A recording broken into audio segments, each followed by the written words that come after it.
Roberta. Ela me ensinou a fazer essas coisas. Nossa, eu quero conhecer ela. Ai, vou te apresentar, ela é muito legal. Ah, que bom. Eu vou querer ir para essa escola. Depois você me dá o endereço. Lógico que eu vou te dar.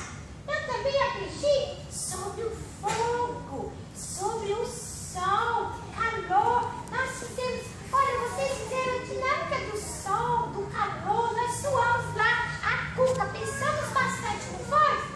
É verdade. Os pais são inteligentes. Nossa, acertaram tudo, né? Eu fiquei sabendo.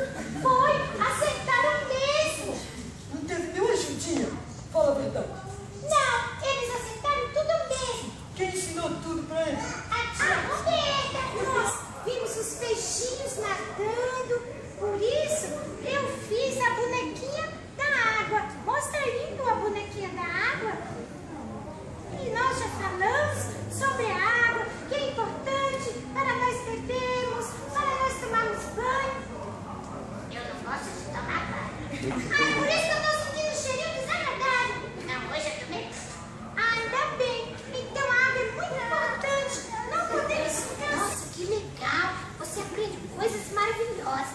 É verdade. Eu também aprendi sobre a terra. E fiz um desenho. Fiz uma menina tão bonitinha. Olha só.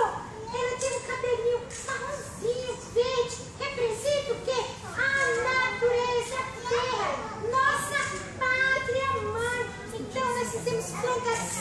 Ei, Ai, com você. venha logo, porque as vagas são limitadas.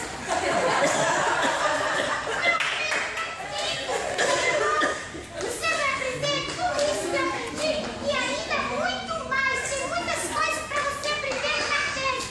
A tia Vera, ela é muito legal. A tia Solange, tem outras meninas que eu não lembro o nome agora.